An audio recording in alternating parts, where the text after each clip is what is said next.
مطلب ہوتا ہے تازہ، بارونق، خوبصورت. کہ اللہ تعالیٰ نے کیا خوبصورت دیکھو دنیا بنائی ہے.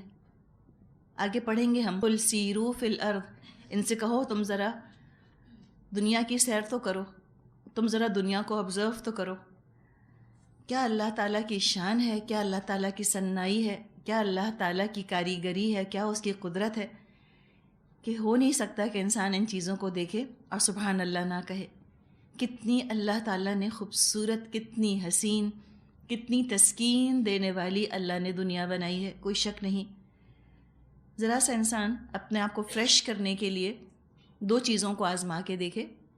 ایک یہ کرے کہ وہ کسی مین میڈ چیز کے سامنے بیٹھ جائے، مثال کے طور پر ٹیلی ویژن کے سامنے بیٹھ جائے یا کمپیوٹر کے سامنے بیٹھ جائے. اور ایک یہ کرے کہ وہ ذرا باہر نکل کر گھومے اور پھرے، اللہ کی قدرتوں کا مشاہدہ کرے. یقیناً اس کو فرق محسوس ہوگا. جب انسان اللہ کی صنائی، اللہ کی قدرت کو دیکھتا ہے، نکل کے تر و تازہ ہو جاتا ہے اس کا دماغ، اس کی تھکن واقعی دور ہوتی ہے. فریشنس کو دیکھتا ہے، اللہ کی قدرت کو، آسمان کو، زمین کو، پھولوں کو، پہاڑوں کو دیکھتا ہے، اور عجیب سی اس کو اپنے اندر ایک تسلی اور ایک سکون کا سا احساس ہوتا ہے، پیس کا احساس ہوتا ہے. اور انسانوں کے بس میں تو نہ تھا واقعی کہ انسان اتنی خوبصورت دنیا بنا دیتے، اتنی پرفیکٹ، اتنی پیاری. کیا اللہ کے علاوہ بھی کوئی اور معبود ہو سکتے ہیں؟ الہ کا ایک مطلب ہوتا ہے وہ ہستی جس کی طرف سکون کے لیے رجوع کیا جائے. اس ہستی کی طرف انسان رجوع کرتا ہے دعا کے ذریعے، اور اسی ہستی کی جو خلاقی ہے اگر اس کی طرف بھی رجوع کیا جائے تو وہ چیز بھی انسان کو سکون دیتی ہے. قدرت کے نظاروں کے درمیان رہنا، نیچرل بیوٹی کو دیکھنا، یہ چیز بھی انسان کو سکون بخش دیتی ہے، پیس فراہم کرتی ہے. تو فرمایا اتنا کچھ تو اللہ نے بنایا، پھر بھی یہ سیدھے راستے سے ہٹ رہے ہیں. یعدلون، یعدلون کے دو مطلب کیے گئے ہیں. ایک تو یہ کہ سیدھے راستے سے ہٹ جانا، دوسرا مطلب اس کا ہے برابر کرنا، عدل سے لفظ بنا ہے. تو سیدھے راستے سے ہٹ جانا بھی ایک طرح سے برابری کے معنوں میں یوں آتا ہے کہ یہ غلط راستے کو صحیح راستہ سمجھ رہے ہیں، درست راستے سے یہ ہٹ گئے ہیں. پھر پوچھا کہ بتاؤ کون ہے جس نے کہ زمین کو جائے قرار بنایا، ایک پنگھوڑی کی طرح بنا دیا، اتنا خوبصورت سجا دیا زمین کو، جیسے کریڈل سجاتی ہے ماں، ایسے اللہ تعالیٰ نے زمین کو تمہارے لیے تسلی کا اور سکون کا ذریعہ بنایا. اور اس میں اللہ نے نہریں بہا دیں، اور اللہ نے اس پہ پہاڑ رکھ دیے، اور پانی کے دو ذخیروں کے درمیان پردے ڈال دیے. حاجزہ، ہا جیم زا مادہ ہے، مطلب ہوتا ہے پارٹیشن. پہلے بھی ہم نے پڑھا تھا سورہ فرقان میں، عذب فراتن اور اجاج، کچھ پانی ہے جو کہ میٹھا ہے اور کوئی پانی جو ہے وہ نمکین ہے، بالکل کڑوا ہے، ساتھ ساتھ چل رہے ہوتے ہیں. کیسے اللہ تعالیٰ نے ان کے درمیان کوئی انویزیبل غیر مرئی پردہ حائل کر دیا کہ وہ دونوں چیزیں ملتی نہیں. تو کیا کوئی اور یہ کام کر سکتا ہے؟ کوئی کر نہیں سکتا. اکثر لوگوں کو علم ہی نہیں اللہ کی قدرتوں کا. حقیقت یہ ہے کہ جس کے پاس جتنا علم ہو اتنا زیادہ وہ اللہ سے متاثر ہوتا ہے، اور اتنا متاثر ہوتا ہے کہ بس وہ اللہ کے سامنے اپنا سر ہی زمین پہ رکھ دیتا ہے اور وہ کہتا ہے سبحان اللہ، اللہ تیری کیا قدرت ہے. یہ باہر کی دنیا کا حال بیان کیا گیا. اب انسان کے اندر کی دنیا کی بات کی جا رہی ہے. فرمایا آیت 62، اَمَّن يُجِيبُ الْمُضْطَرَّ إِذَا دَعَاهُ وَيَكْشِفُ السُّوءَ وَيَجْعَلُكُمْ خُلَفَاءَ الْأَرْضِ أَإِلَٰهٌ مَّعَ اللَّهِ قَلِيلًا مَّا تَذَكَّرُونَ. کون ہے جو بے قرار کی دعا سنتا ہے جب کہ وہ اس کو پکارے، اور کون اس کی تکلیف رفع کرتا ہے، اور کون ہے جو تم کو زمین کا خلیفہ بناتا ہے؟ کیا اللہ کے ساتھ کوئی اور خدا بھی یہ کام کرتے ہیں؟ تم لوگ کم ہی سوچتے ہو، کم ہی غور کرتے ہو. تو انسان کے اندر کی دنیا کا بھی حال بیان کیا گیا. انسان کی اندرونی دنیا بھی الٹ پلٹ ہوتی رہتی ہے، قلب کے ساتھ، دل کے ساتھ۔ قلب کا مطلب ہی ہوتا ہے الٹنے پلٹنے والی چیز۔ کبھی انسان کے اندر پیس ہوتا ہے، سیرینٹی، سکون، تسکین ہوتی ہے، کبھی اندر کی دنیا اپسیٹ ہو جاتی ہے، پریشان ہو جاتا ہے انسان، حالت اضطرار میں چلا جاتا ہے۔ تو فرمایا کہ اس وقت جو مستر ہوتا ہے، مستر کی تکلیف کو کون دور کر سکتا ہے اللہ کے سوا؟ مستر ایسے انسان کو کہا جاتا ہے کہ جس کی تکلیف کوئی سبب دور نہ کر سکے، کوئی مینز، کوئی سبب اس تکلیف کو دور کرنے کا باعث نہ بن سکے، کوئی ذریعہ ہی نہ ہو جس سے اس کی تکلیف دور ہو۔ اور یہ تکلیف جسمانی بھی ہو سکتی ہے، یہ تکلیف ذہنی یا نفسیاتی یا جذباتی بھی ہو سکتی ہے۔ مثال کے طور پہ جسمانی طور پہ ہو سکتا ہے اتنی شدید تکلیف ہو، کوئی پین کلرز اس تکلیف کو کم نہ کر پا رہے ہوں، اور یہ ہوتا ہے انسان کو اتنی شدت کی تکلیف میں، اتنی شدت کی اذیت میں مبتلا ہوتا ہے انسان کہ ڈاکٹر بھی عاجز آ جاتے ہیں۔ عاجز سے مراد کیا ہے؟ بے بس ہو جاتے ہیں۔ وہ کہتے ہیں ہم ہائیسٹ ڈوز دے رہے ہیں پین کلر کا، لیکن تکلیف نہیں دور ہو رہی ہوتی، سبب بیکار ہو جاتے ہیں، سبب ذریعہ نہیں بن پا رہے ہوتے اذیت کو دور کرنے کا۔ تو اللہ ہی ہے جو کہ اس تکلیف کو لے جاتا ہے اور دور کرتا ہے۔ اور مستر کسی ذہنی یا جذباتی یا نفسیاتی اذیت کی وجہ سے بھی کوئی تکلیف میں، اذیت میں مبتلا ہو سکتا ہے۔ قریب ترین رشتہ دار بیٹھے ہوتے ہیں، وہ کچھ نہیں کر پا رہے ہوتے، سب بے بس ہوتے ہیں، تو ایسے میں اللہ ہی ہے وَيَكْشِفُ السُّوءَ جو تکلیف کو دور کر دیتا ہے، تکلیف کھول دیتا ہے۔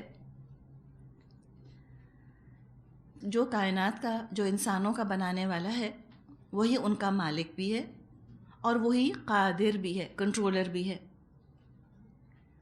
مراد یہ ہے کہ تم اپنے رب سے کانٹیکٹ کیا کرو نا جب تم کو تکلیف ہو، کوئی مشکل آئے، کوئی پریشانی آئے، اللہ سے رابطہ قائم کرو دعا کے ذریعے سے۔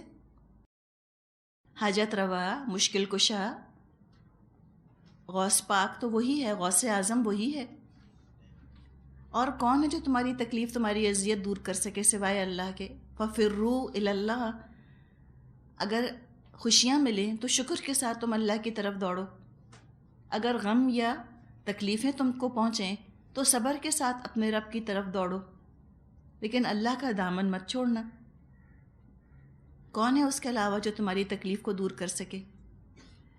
اور اللہ ہی نے تو تم کو زمین میں خلیفہ بنایا ہے، اتنا بلند مقام دیا ہے۔ تو یہاں پر یوں سمجھیں کہ ایک طرح سے شرک فی الدعا سے روکا جا رہا ہے کہ اللہ کے علاوہ کسی اور سے دعا مت کرو، اس لیے کہ وہ بے بس ہستیاں ہیں، تمہارا کچھ کر نہیں سکیں گی، کوئی فائدہ تم کو پہنچا نہیں سکیں گی۔ ابراہیم بن ادھم سے کسی نے پوچھا کہ دعائیں کیوں قبول نہیں ہوتیں؟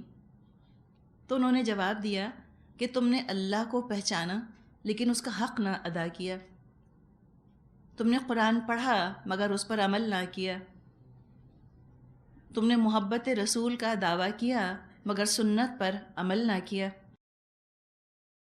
تم نے شیطان سے دشمنی کا دعویٰ کیا مگر اس کی مخالفت نہ کی، تم نے موت کو حق جانا مگر عافیت کا سامان نہ کیا۔ تو مطلب یہ ہے کہ جب دعا قبول نہ ہو انسان ضرور اپنا جائزہ لے، شاید کوئی بدعملی ایسی ہو رہی ہے جو کہ رکاوٹ بن رہی ہے، اور اگر یہ محسوس ہوتا ہے کہ نہیں ہم نے ان چیزوں پر عمل کیا ہے جو اللہ نے کہی ہیں، پھر بھی دعا قبول نہ ہوئی دنیا میں، اس کا مطلب ہے کوئی نہ کوئی بہتری ہوگی، اللہ تعالیٰ نے کوئی نہ کوئی بہتری ہی سوچی ہوگی۔ آگے فرمایا آیت 63 أَمَّن يَهْدِيكُمْ فِي ظُلُمَاتِ الْبَرِّ وَالْبَحْرِ وَمَن يُرْسِلُ الرِّيَاحَ بُشْرًا بَيْنَ يَدَيْ رَحْمَتِهِ أَإِلَٰهٌ مَّعَ اللَّهِ اور وہ کون ہے جو خشکی اور سمندر کی تاریکیوں میں تم کو راستہ دکھاتا ہے اور کون اپنی رحمت کے آگے ہواؤں کو خوشخبری لے کر بھیجتا ہے؟ کہ اللہ کے ساتھ کوئی دوسرے خدا بھی یہ کام کرتے ہیں؟ تعالی اللہ عما یشرکون، بہت بالا اور برتر ہے اللہ اس شرک سے جو یہ لوگ کرتے ہیں۔ تو ہدایت کی بات کی گئی ہے کہ دنیا میں بھی تم دیکھو، دنیا میں بھی اللہ تعالیٰ نے کیسے ہدایت کا پورا انتظام کیا ہوا ہے۔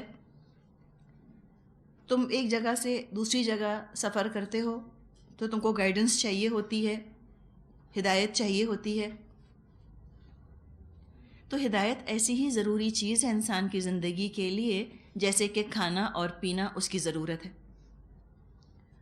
خشکی میں کچھ لینڈ مارکس ہوتے ہیں جو منزل کا پتہ دیتے ہیں، تو بر میں بھی اللہ تعالیٰ نے کچھ نشانیاں رکھ دی ہیں۔ اس کے علاوہ آسمان پر ستارے روشن کر دیے ہیں کہ باہر میں ہو تو بھی تم کو پتہ چل جائے۔ اور جہاں تک ستاروں کا تعلق ہے، آپ کے علم میں یہ بات ہوگی کہ چاہے کوئی خشکی پر سفر کرتا ہو یا سمندر میں کرتا ہو، بہرحال وہ ستاروں سے رہنمائی لیتے ہیں۔ اتنے سفسٹیکیٹڈ گیجٹس اور آلات آج کل ایجاد ہو گئے ہیں، لیکن پھر بھی نیویگیشن کے لیے ستاروں سے مدد لی جاتی ہے۔ تو جب دنیا میں اللہ نے اتنا بہترین انتظام کر دیا، تو دنیا سے آخرت کی طرف رہنمائی کرنے کے لیے بھی تو اللہ نے انتظام کیا ہوگا۔ یہ کیسے ہو سکتا ہے کہ اللہ تم کو آخرت کی طرف کوئی ہدایت نہ دے جو تمہاری منزل ہے؟ یہ تو ناممکن ہے، ہو نہیں سکتا۔ اس کے لیے بھی اللہ نے روشن آیات کا اہتمام فرما دیا، اور ان تمام چیزوں سے فائدہ انسان ہی تو اٹھا رہا ہے، لیکن اس کو چاہیے کہ پھر وہ اپنے رب کا شکر بھی ادا کرے۔ پوچھا گیا بتاؤ کہ اللہ کے ساتھ اللہ جیسے طاقتور، اللہ جیسے خالق کوئی اور بھی ہیں؟ اور اللہ تو بہت بلند ہے ان ہستیوں سے کہ جن کی یہ تعریفیں کرتے ہیں اور جن کو اللہ کے ساتھ اس کی خدائی میں شریک قرار دے دیتے ہیں۔ 1400 سال پہلے کے جو مشرکین عرب تھے وہ اپنے دیوی دیوتاؤں کو بہت کریڈٹ دیا کرتے تھے۔ اس کے علاوہ آپ دیکھیں جو بھی میتھولوجیز ہیں، چاہے گریک میتھولوجی ہو یا رومن میتھولوجی یا ہندو میتھولوجی، انہوں نے بہت سے دیوی دیوتا بنا لیے ہیں۔ کوئی سمندر کا خدا ہے، کوئی ہواؤں کا خدا ہے، کوئی پوسائیڈن ہے، اور کوئی ایٹلس ہے، اور کوئی زیوس ہے، اور کوئی وینس ہے۔ طرح طرح کے دیوی دیوتاؤں کا گورکھ دھندا انہوں نے بنا دیا اور ہر ایک کو اللہ کا شریک قرار دے دیا۔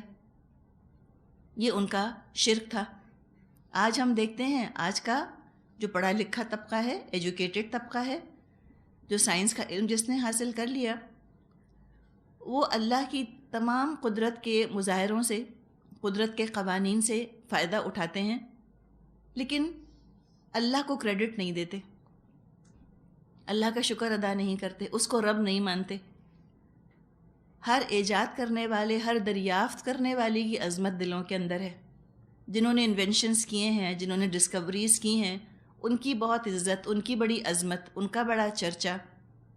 ہر کتاب میں ضرور ہی وہ ان کا ذکر کر دیں گے کہ فلاں نے یہ چیز ڈسکور کی، فلاں نے یہ چیز انوینٹ کی، لیکن اللہ کی عظمت کا ذکر ہی نہیں، اللہ کی بات ہی نہیں کرتے۔ ایک طرح کا امبیرسمنٹ محسوس کرتے ہیں اللہ کا ذکر کرتے ہوئے۔ تو فرمایا کہ اللہ بھی غنی ہے، تعالی اللہ عما یشرکون، اللہ بہت بلند ہے، اللہ بہت بالا ہے ان کے چھوٹے چھوٹے ذہنوں سے اور ان کے چھوٹے چھوٹے ظرفوں سے۔ ان کے اپنے وہم اور گمان کے سارے یہ بت بنے ہوئے ہیں، کوئی اللہ کے ساتھ شریک نہیں۔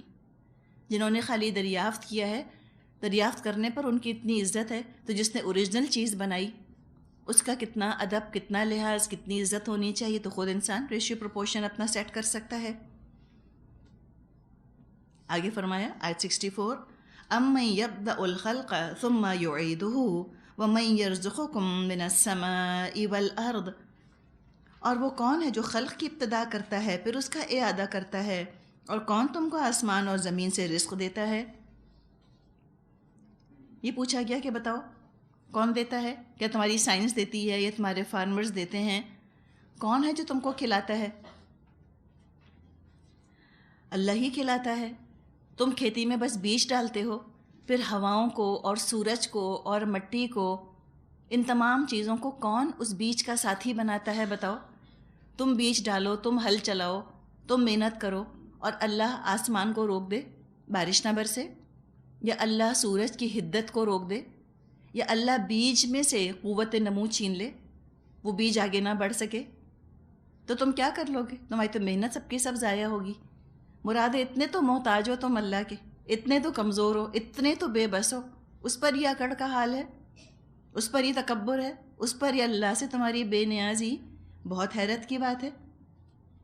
اَإِلَٰهٌ مَّعَ اللَّهِ، کیا اللہ کے ساتھ کوئی اور خدا بھی ان کاموں میں حصے دار ہیں؟ بتاؤ، اللہ سے بے نیاز ہوگے تو کون تمہاری مدد کرے گا؟ کس کی طرف تم رخ کرو گے؟ وہ بہت سے خدا تو نہیں کہ ایک کو تم نے اگنور کر دیا، نگلیکٹ کر دیا، نام نہ لیا، شکر نہ ادا کیا، تو چلو تم نے کسی اور خدا کو مان لیا، اس کا حق ادا کر دیا۔ تو یہ تو بات ہی نہیں، رب تو ایک ہی ہے۔ قل ہاتوا برہانکم ان کنتم صادقین، ان سے کہیے تم لاؤ اپنی دلیل اگر تم سچے ہو۔ بتاؤ کون ہے اللہ کے علاوہ؟ لیکن دلیل تو کسی کے پاس نہیں، بس کچھ نام ہیں جنہوں نے گڑھ لیے۔ فصل بھی کاٹتے ہیں تو ہارویسٹ کرتے وقت شیطان کی عبادت شروع کر دیتے ہیں، ناچتے ہیں اور گاتے ہیں، اور کھیتوں کے خدا کے نام پر نظر نیاز دیتے ہیں کہ یہ فرٹیلیٹی کی دیوی ہے، یہ کھیتوں کا دیوتا ہے، یہ بارش کا دیوتا ہے، اور اللہ کے نام پر نہیں نکالتے کوئی چیز۔ تو یوں سمجھیں ایک طرح سے خوشی کے موقع کے آداب بھی بتائے جا رہے ہیں کہ جب تم کو کوئی خوشی ملے، جب تمہیں کوئی چیز حاصل ہو، تو اللہ کا شکر ادا کیا کرو، اللہ کے آگے جھکو۔ نبی اکرم صلی اللہ علیہ وسلم کا طریقہ یہ ہوا کرتا تھا، کوئی خوشی کی خبر آپ کو ملتی تو آپ اللہ کی طرف دوڑا کرتے، مراد ہے نماز کی طرف۔ کوئی پریشان کن خبر آپ تک پہنچتی تو آپ نماز کی طرف دوڑا کرتے۔ تو ہر حال میں انسان جو ہے وہ اپنے رب کا دامن نہ چھوڑے۔ آپ اس میں دیکھیں گے فائدہ کیا ہوتا ہے۔ خوشی کے موقع پر جو ہی اللہ کا نام لے لیا جائے اور نماز کی طرف رخ کیا جائے، نماز کی طرف توجہ کی جائے، خوشی میں انسان آپے سے باہر نہیں ہو پاتا۔ خود بخود آپ دیکھیں گے کہ وہ انڈر کنٹرول آ جاتی ہے خوشی، ایکسیس سے بچ جاتا ہے انسان، زیادتی کرنے سے بچ جاتا ہے۔ اور غم کے بارے میں آپ کا تجربہ انشاءاللہ ہوگا کہ جو ہی آپ نے کوئی غم کی خبر سنی، کوئی بری خبر سنی، اور آپ نے 2 نفل پڑھ لیے، نماز پڑھ لی، تو غم جو ہے وہ مایوسی میں تبدیل نہیں ہوگا، نا امیدی میں تبدیل نہیں ہوگا، غم جو ہے وہ ڈپریشن میں نہیں لے جائے گا انسان کو۔ غم بھی کنٹرول میں آ جاتا ہے، انسان کہتا ہے کہ اچھا میرا رب ہے نا، اللہ سب دیکھتا ہے، اللہ ہی میرا معاملہ درست کرنے والا ہے۔ آگے فرمایا آیت 65، قل لا يعلم من في السماوات والارض الغیب الا اللہ وما يشعرون ایان یبعثون، ان سے کہو اللہ کے سوا آسمانوں اور زمین میں کوئی غیب کا علم نہیں رکھتا، اور وہ نہیں جانتے وہ کب اٹھائے جائیں گے۔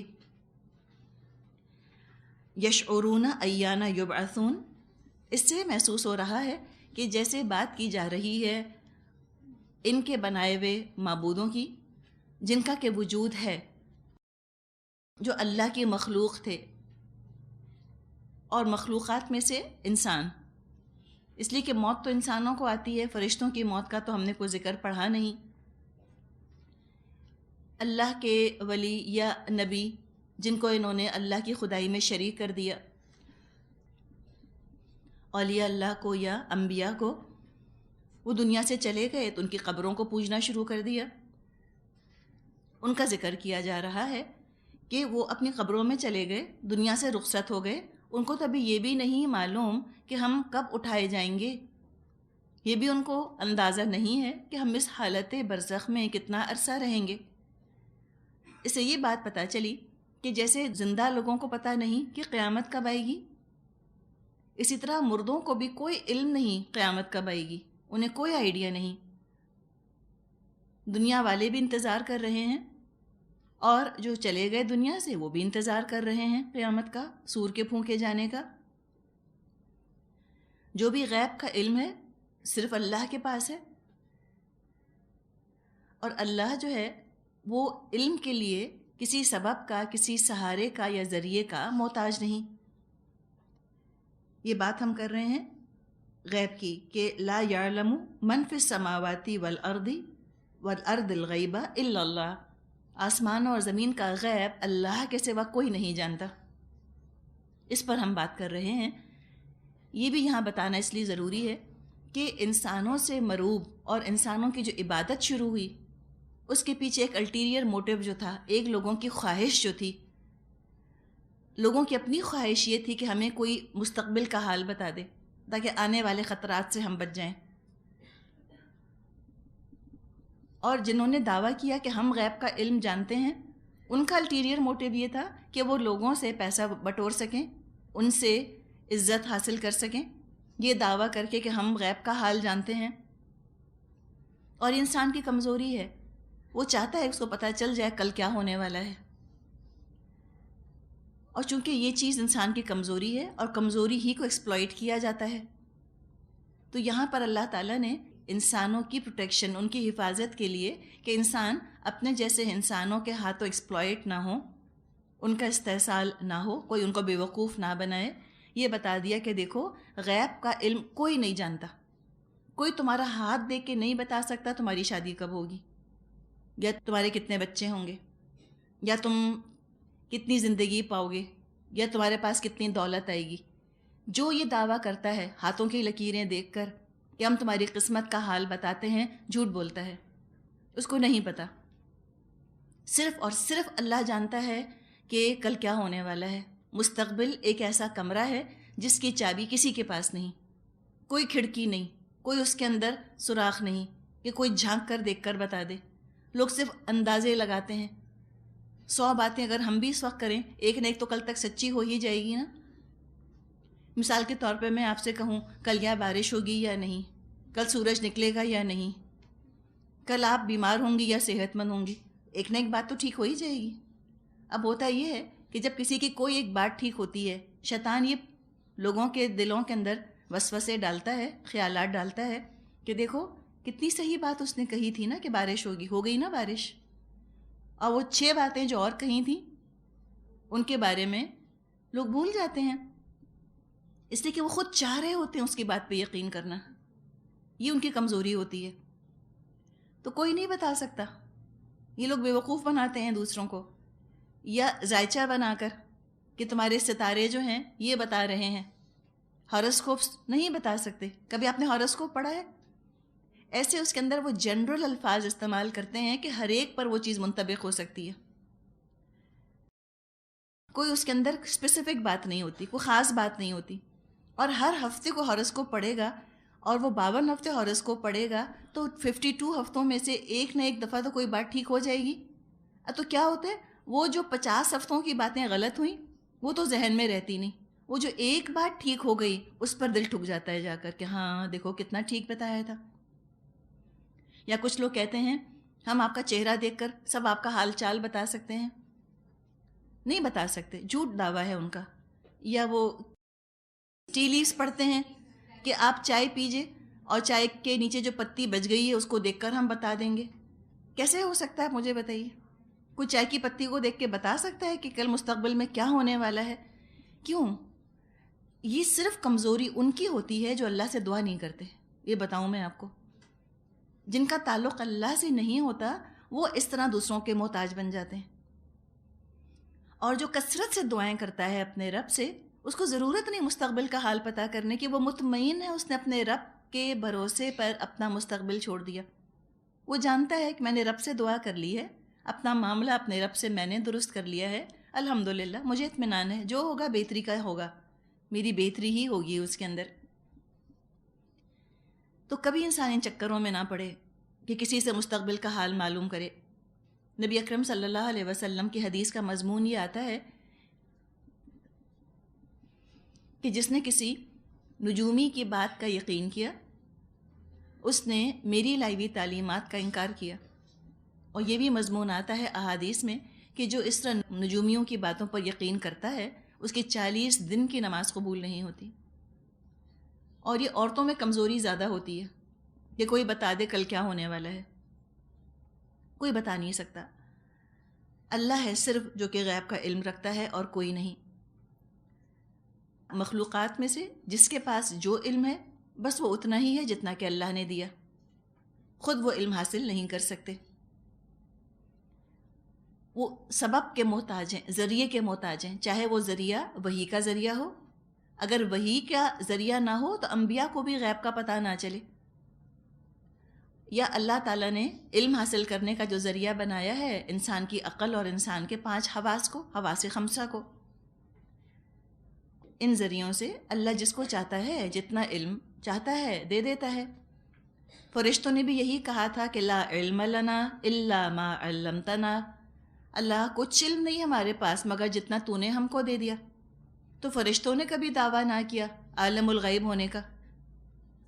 وہ اللہ سے اتنے قریب رہتے ہیں، نورانی مخلوق ہیں، جنت دوزخ کا مشاہدہ کرتے ہیں، تو بھی نہ کہا انہوں نے کہ ہم کو غیب کا علم ہے. کہا کہ نہیں اللہ، اتنا ہی علم ہمارے پاس ہے جتنا کہ تو نے ہم کو دے دیا.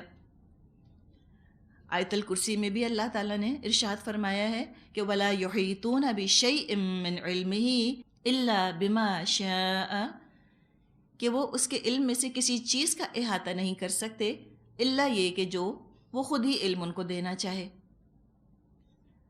نبیوں رسولوں کو بھی جتنا چاہتا ہے اللہ اپنے خزانہ غیب میں سے وحی کے ذریعے سے ان کو اطلاع دے دیتا ہے.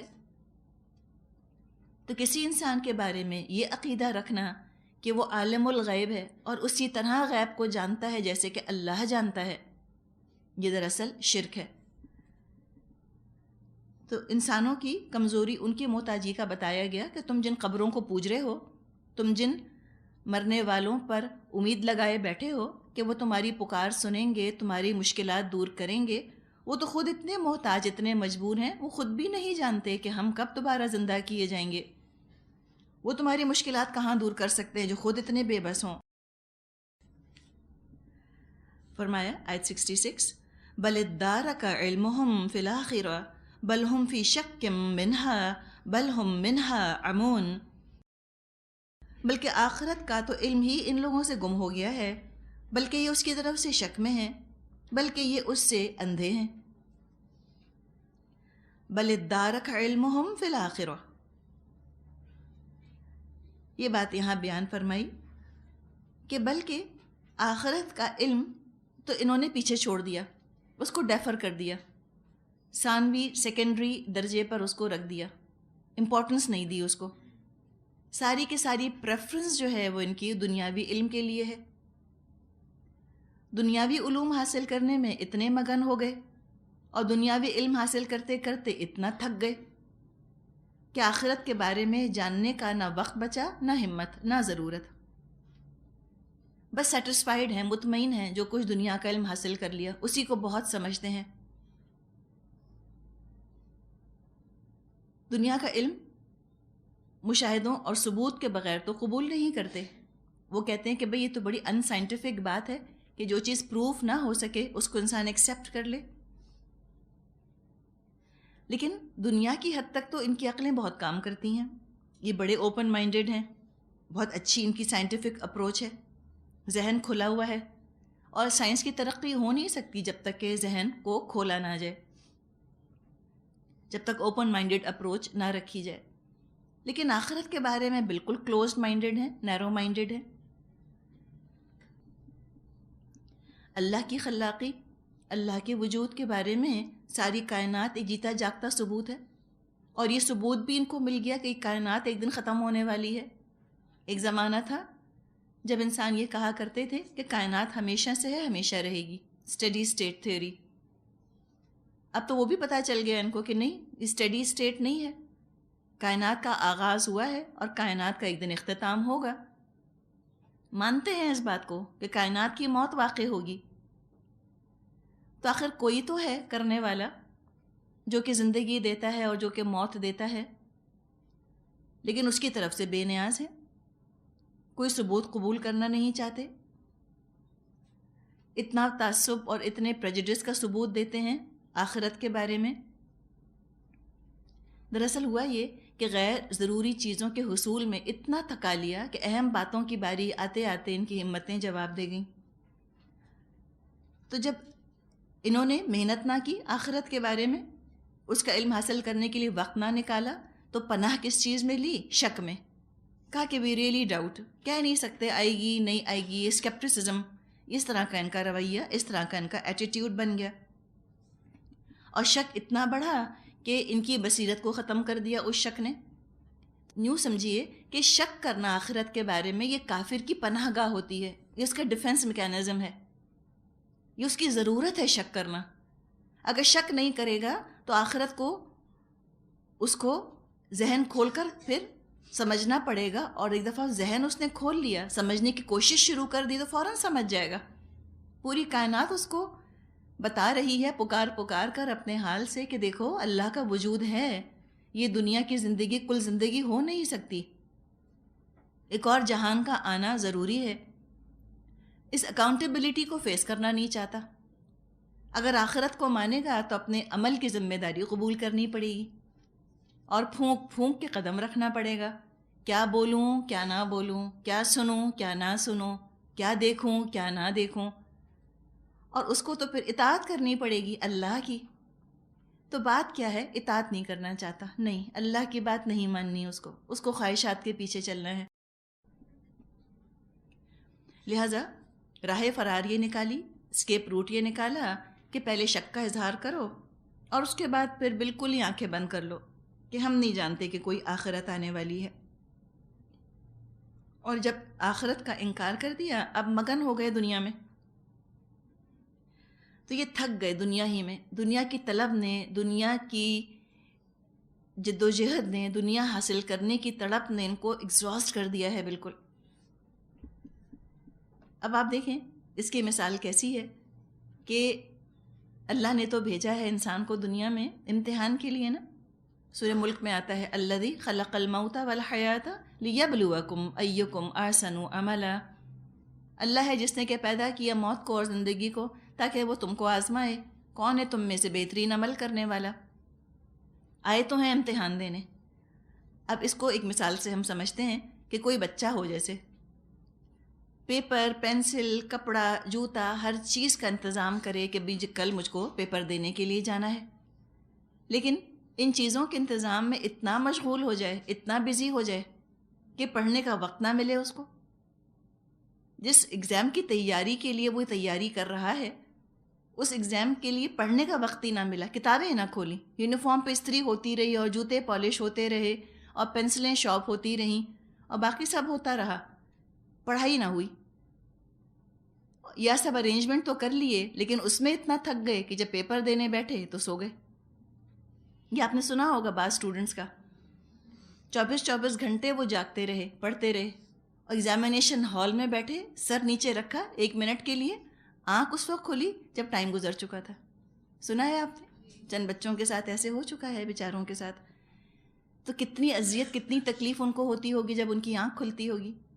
یہی حال ان لوگوں کا ہوگا قیامت کے دن، سخت پچھتائیں گے، سخت اذیت اور تکلیف کا شکار ہوں گے کہ کہاں ہم نے گنوا دی اپنی زندگی، جو کام کرنا تھا وہ تو کرا ہی نہ، جس کام کے لیے سارا انتظام کیا تھا وہی کام رہ گیا۔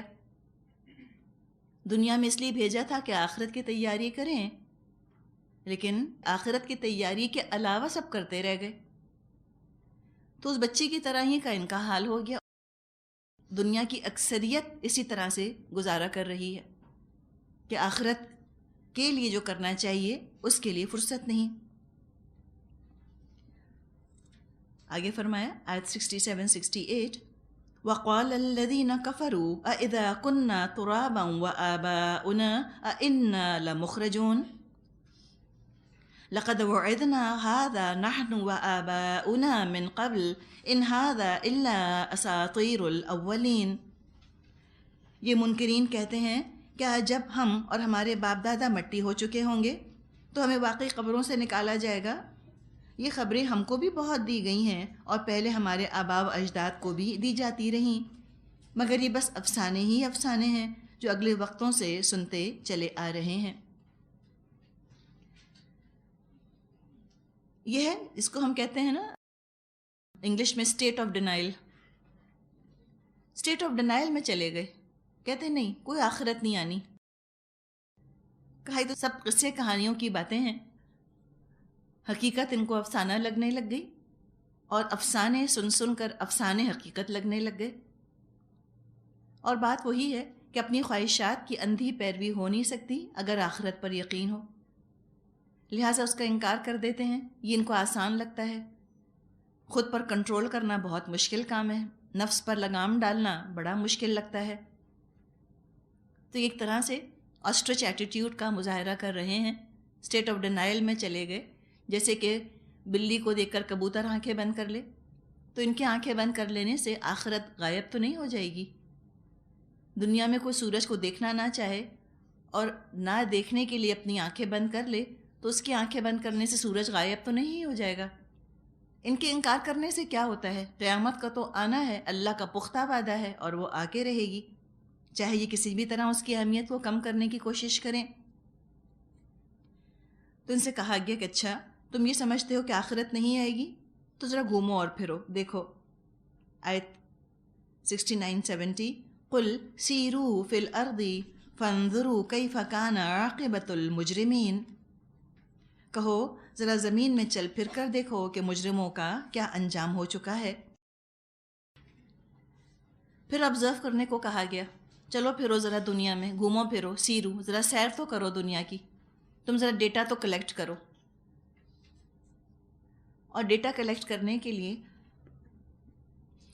جسمانی طور پہ ایک جگہ سے دوسری جگہ سفر کرنا بھی اب تو ضروری نہیں رہا.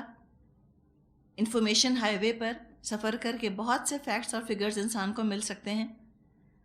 خود انسان ذرا انٹرنیٹ پر جا کر بیٹھ جائے اور اس کے ذریعے سے معلومات اکٹھی کر لے، اور ذرا سا وہ کمپیریزن کر لے کہ اللہ کو ماننے والے ان کا کیا حال ہوتا ہے ذہنی طور پہ، اور جو اللہ کو نہیں مانتے ان کا ذہنی طور پہ کیا حال ہوتا ہے. ایک تو اللہ تعالیٰ نے یہ بات یہاں فرمائی ہے نا کہ تم ذرا گھومو پھرو زمین میں دیکھو کہ مجرموں کا انجام کیا ہوا. تو یہاں مراد وہ قومیں ہیں جن پر کہ اللہ کا عذاب آیا، ان کے شہر تباہ ہو گئے، ان کی بستیاں تباہ ہو گئیں، سب موت کی نیند سو گئے، کھنڈر بن گئی ان کی بستیاں. یہ تم دیکھو تو کھنڈرات بھی موجود ہیں. ایک عذاب ہوتا ہے کہ انسان کو موت تو نہیں آتی، مرتا تو نہیں، لیکن اس کی زندگی اسی طرح کی کھنڈر بن جاتی ہے، روونز بن جاتی ہے، زندگی روونز میں تبدیل ہو جاتی ہے. دل ان کے ویران ہو جاتے ہیں، زندہ ہوتے ہوئے زندگی کا لطف اٹھا نہیں رہے ہوتے، زندگی ایک بوجھ بن کے رہ جاتی ہے جس کو کہ وہ ڈریگ کرتے پھرتے ہیں. تو یہ بھی انجام ہے مجرموں کا. یہ بھی ان کو اللہ تعالیٰ ایک طرح سے نقد سزا دیتا ہے دنیا میں کہ زندہ ہیں لیکن زندگی ان کو خوشی نہیں دے رہی، تسکین نہیں دے رہی. اور اس کے لیے آپ بہت سا ڈیٹا کلیکٹ کر سکتے ہیں. دیکھ لیں کہ لاخدا ذہنیت رکھنے والے لوگ، ایتھیسٹ جن کو ہم کہتے ہیں، یہ ڈپریشن میں سب سے زیادہ جاتے ہیں اور خودکشی بھی سب سے زیادہ یہی کرتے ہیں. بہت جلدی مایوسی کا شکار ہو جاتے ہیں، نا امید ہو جاتے ہیں. ٹینشن بھی، نفسیاتی امراض بھی ان کو سب سے زیادہ ہوتے ہیں. زندگیوں میں یہ بیلنس نہیں رکھ سک رہے ہوتے، اس وجہ سے بہت سے سوالات کا ان کو جواب نہیں مل رہا ہوتا. اللہ کا انکار کرنے سے جتنا انسان اپنے آپ کو اپسیٹ کرتا ہے اتنا کسی اور کو نہیں کرتا، اپنی ہی ذات پہ ظلم کرتا ہے. کسی نے کہا تھا کہ اگر اللہ کا وجود نہ بھی ہوتا تو انسان کی ضرورت تھی کہ وہ اللہ کی تصور کو ایجاد کرتا. اپنے ذہن سے یہ ایجاد کرنا پڑتا ایک تصور انسانوں کو، خود کو تسلی دینے کے لیے، خود کو سکون دینے کے لیے. بہت سے معاملات انسان کے اپنے اختیار میں نہیں ہوتے، بہت سے نتائج انسان کی مرضی کے خلاف نکلتے ہیں جو انسان کو ناگوار لگتے ہیں. جو لوگ اللہ کو نہیں مانتے، ہر ناکامی کا الزام وہ اپنے اوپر لیتے ہیں، خود کو بلیم کرتے ہیں اور مایوسی کے اندھیروں میں، گہرائیوں میں ڈوبتے چلے جاتے ہیں، خود کو نقصان پہنچایا. اور جو اللہ کو ماننے والے ہوتے ہیں وہ ناکامی کو برداشت کر لیتے ہیں مضبوط دل سے. وہ کہتے ہیں کہ اللہ کو یہی منظور تھا، میں نے کوشش کر لی، اللہ نے نہ چاہا، کوئی نہ کوئی بہتری میری ہوگی. یہ چیز ان کو مایوس یا ڈپریس نہیں ہونے دیتی، توانائی ان کی برقرار رہتی ہے۔ اور جو حقیقت میں اللہ کو مانتا ہے، سوال ہی نہیں پیدا ہوتا کہ وہ کبھی بھی خودکشی کرے یا ڈپریشن میں چلا جائے۔